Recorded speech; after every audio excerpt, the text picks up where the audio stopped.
Hello everyone, I'm here with this week's coaching tip. In a way, I put this coaching tip under the life and self-love coaching arena. There's much to be said in coaching about finding the spaces where we are stuck. You see, people often come to me when they are stuck. They don't tend to come to me before, which is a real shame because we can create beautiful plans when we are aware of what we want to do and when we're aware that something's coming up beforehand. Like I say, most people come to see me when they are stuck. So for today, what I want to talk about is whether you are stuck. If you're in a space where you are stuck, and some of the reasons that we get stuck. So let's start with whether you are stuck.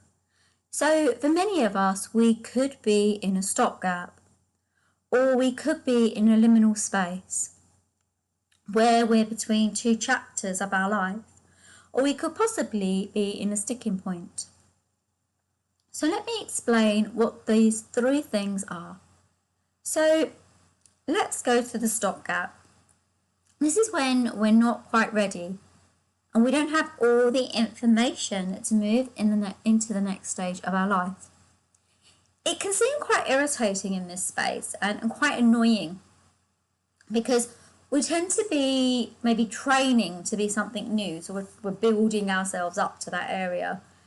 And also, when you're in that gap, you know where you're going. Yet sometimes you don't have the tools or the momentum to get you where you want to, okay?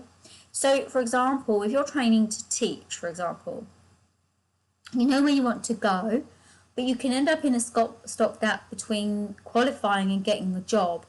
And if you do have that, it's fine because it's normal to have that sort of thing when you've made a change specifically yourself and thought about it yourself and brought it into happening. Now, in a stopgap, what I tend to advise is to do everything you can around the thing. So give yourself things to help you with where you're going, and then also give yourself something else to do. So maybe in a stopgap, you can bring in new ways of eating because self-care is so important when you are doing something new. Now, you may not see it as a stopgap. That's the interesting part of this one. However, it tends to create spaces around itself. So a stopgap, it isn't really tricky and it isn't even that hard. Yet sometimes we can get sort of, let's say, stagnant in a stopgap area, okay? So you may want to do more exercise or find a different type of exercise. Look, stopgaps are great because where you are in that pause, you're also in a space of being able to change your life and you're receptive to it as well. So that when you move into the next thing, that you've got all the information you need to move forward, you move forward with grace. And like I say, normally with the stopgap, it's because you've created a change, you brought it through yourself, and you brought it through particular actions. And it kind of linked to sticking point, but I'll talk more about that when I speak about the sticking point, okay? So you can hit the ground running once you've got that understanding, and you can move forward once you've got that understanding as well. And this stuck space also brings in newness into your life, and it reflects the new you to you, okay? Now, the next one is the liminal space. The liminal space is a really interesting space to be because it can last a really long time. I never really understood this one. I kind of learnt about it 6 or 7 years ago. What it is that you've come to the end of a scene, for example, in a play, or you've come to the end of a chapter within a book. You're actually going into the next phase. Now, it's fairly similar to the stopgap, but the difference is this. It's you. This is all about you, right? You're completely the influencer here. Whereas with a stopgap, outside stuff actually has an impact on what you're doing because you're making changes, all right? But this one is all about you, right? So it's the idea of, like, you're in a space where you're still in a chapter before or the scene before. Your energy is the scene before. Your behaviour is in the scene before. You may even be mixing with people who are in the scene before, or the chapter before, right? You see, in the liminal space, what is actually needing to happen is for you to clean up house. It's about releasing everything that doesn't serve you, doesn't work for you, isn't going to be in your next chapter of life. Now, how do we end up in liminal spaces? Well, the thing is, liminal spaces tend to come about through big change. We might lose a loved one, we might leave a loved one, so we might have a divorce or something, or just leave a relationship. We might move home, we might move city, we might even move country. Big things happen. If the big things happened and you haven't got anything in place, think of 2020 or 2021, all that happened, right? What is it? And what it is it's calling you for a new you. It's calling you to find the new you. So who is you in the next chapter of the book? Now, the reason I talk about it sometimes taking years is because for me it has. I've been in a liminal space for quite some time. So I need to find myself because I need to find who I am, right? Now, the good thing about a liminal space is that you can do stuff in this space. It's not the same as a stopgap. You can still get on with life. You can still do things. So obviously in a stopgap, you can still get on with life, but you may not be able to get on with that thing. Whereas a liminal space doesn't really know where you're going. It's the same as a stopgap in the fact that you are stalled. But the difference is you don't know what's coming. Whereas with the stopgap, you may not just have the information, right? So it may seem a little stop-start in a liminal space because what's actually happening is that you're birthing a new you. The new you you're going to take into the next stage of your life, right? That new you isn't going to be the you from before. You won't probably even recognise yourself to some degree. Often you'll find that people stepping from that one chapter to the next chapter, all those scenes, you'll find suddenly they're dressing differently. They may even start speaking differently. They are doing things differently. Their hobbies may have changed because they're moving into a new period of their life, a new arena. I like to think of it as different periods of the monarchy in England. So, you have the Tudors during the Elizabethan times, and then you have the Stuarts, right? You now have these kind of different houses. I tend to think of it as we're moving into another type of reign over our lives, another type of way of being. So in that space, what you're doing is you're clearing up house. You're getting yourself ready. You're clearing everything up so that you can move forward in a space where you need to be. So by doing this and by affecting it, you are doing the stuff, okay? So if you're really doing it, so you're looking into that space and you're asking yourself what could come from it, okay? Now, what's probably key here with a liminal space is that you understand how to flow into the next chapter, okay? So like for example, with a stopgap, it's interesting in the fact you can and will literally feel the change. The change is quite apparent. But so for example, with the stopgap, you could be training to be a teacher when you used to be an accountant. You're waiting to get your job so you can move into teaching, but it's so different to the other space, but you know it, you feel it, you're actually engaged in that process. They're very different aspects. You see, with a liminal space, it's a life journey into the next chapter. You journey into the next chapter, and in many ways, there could even be a small section just before you move into the next chapter that aligns you to being the next person that you're going to be, the next level of you.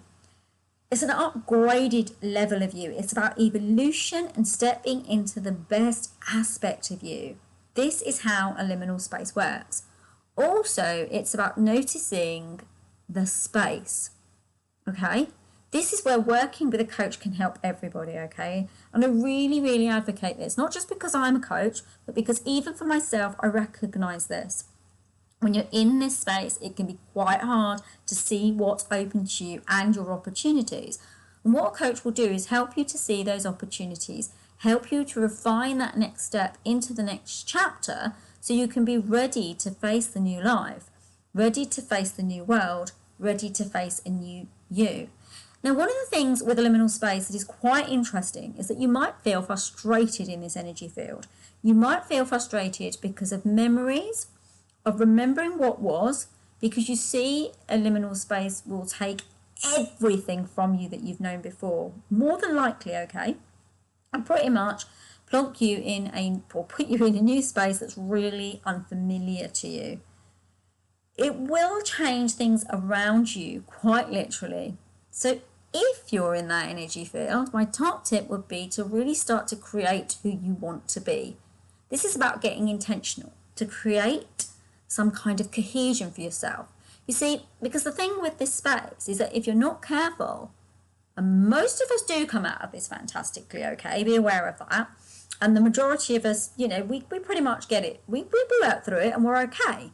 But if we're not careful, it can lead to lower vibrationary states, not feeling good enough, not being able to push ourselves forward. Because more than often, the liminal space tends to precede grief.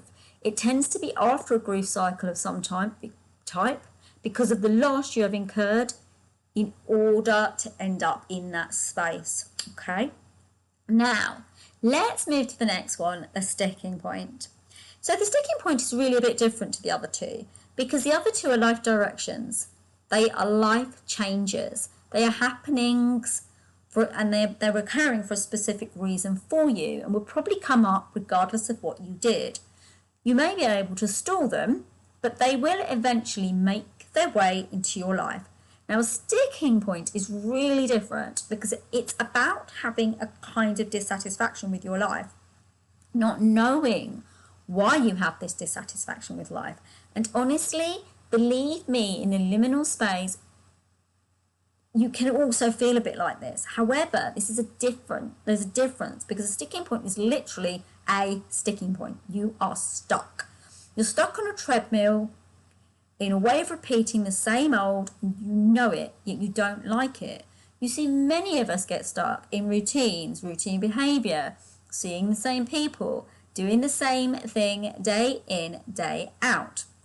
A sticking point is when you are living a life so specifically, but it's not challenging you, and so it's always the same for you. Yet you start to feel dissatisfied with what you've got because it's boring in a way, because you know it already. You're not getting any newness or vibrancy. You're not getting any change, okay? So a sticking point, probably the easiest of the three. I mean, none of them are easy because often what happens with sticking points is that, do you recognize what the issue is? So, what I find in coaching, like especially back in the day when I trained in counselling and stuff, what I would find was that people would come to me while I was training and bring up things like that they didn't understand what was going on with them, and then they would really unravel because of sticking points. Because often with sticking points, we hit resistance. Resistance becomes really, really key here because we get afraid. We see there's something wrong, but we don't want to make the change.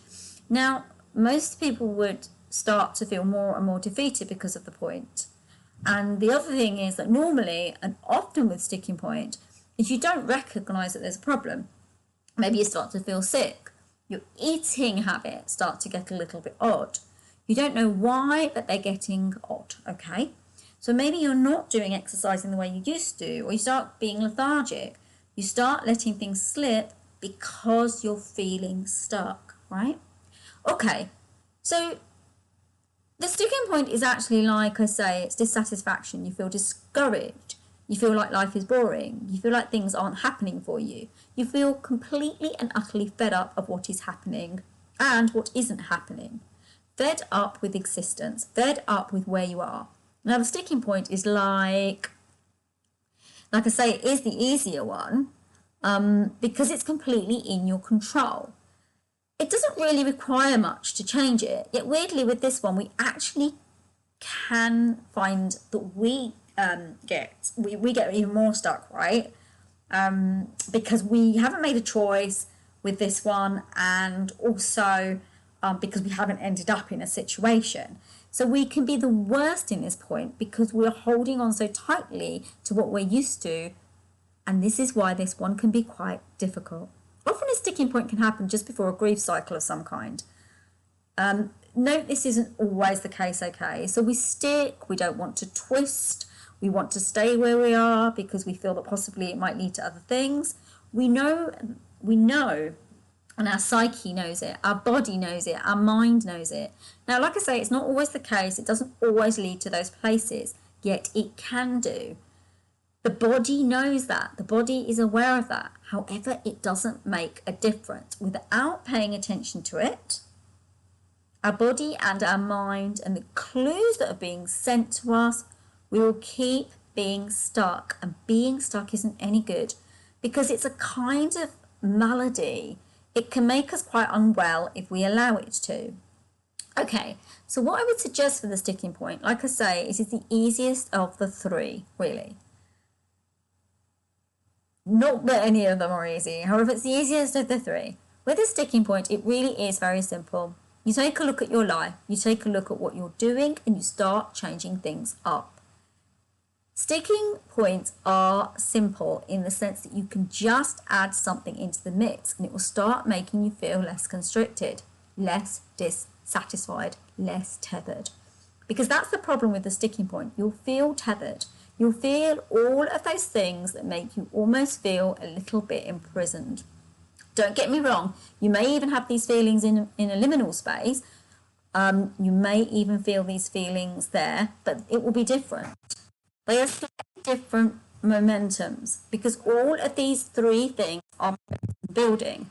They are moving forward arenas. They are life moving yourself forward, okay? So with the sticking point, just change things up. If you're drinking X coffee, change it to another one. I know this sounds simplistic, right? Yet it's really key that you notice that it's the little things that will create bigger swells. So change the little things so you can create bigger. Now, I was going to speak to a little more today. However, I'm thinking that covers it. So you know how the areas where you might get stuck are now, okay? You know the areas now where you can get stuck. You also have at your disposal the understanding which one it might be, because by knowing the areas, you can definitely move into realizing which one you might be stuck in. Now, the reason we get stuck within each one, you know that too. You've got reasons that we get stuck, and you know how these things happened. Like with anything, if you are in one of these spaces and you have been there for some time, it might be worth seeking someone to guide you, because guidance can always help us in big ways. Even if you take a 30-minute session with someone that can help empower you, you'd be surprised. I am surprised by sessions I have done with clients and how quickly I see the changes. It's phenomenal, the changes. It depends on what you think is quick or not. However, I think an hour or 30-minute session and a change is quite broad. I mean, that's massive if you can do that. Even for myself, I've created huge changes from very small pockets of time with guidance.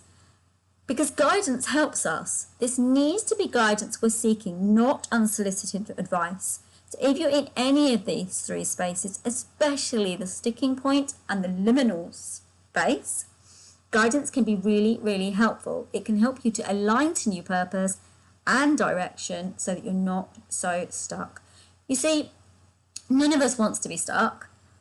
It's a dangerous place to be as well, because it's not always something, where we can understand, sort of, we can actually get stuck and sick, right? So, it really is the space before the next step, and it will bring us to fear if we're not careful. That's where the danger resides, right? So next week I'm going to talk about the fear concept and what happens, because I think that this is enough for you to work on today, okay? I will talk about what will happen when we stand behind the stuck place and don't allow things to happen. Anyway, everyone, thank you so much for listening. I absolutely appreciate it. And I send you lots of love and hope that you have a fantastic week. All the love. Bye.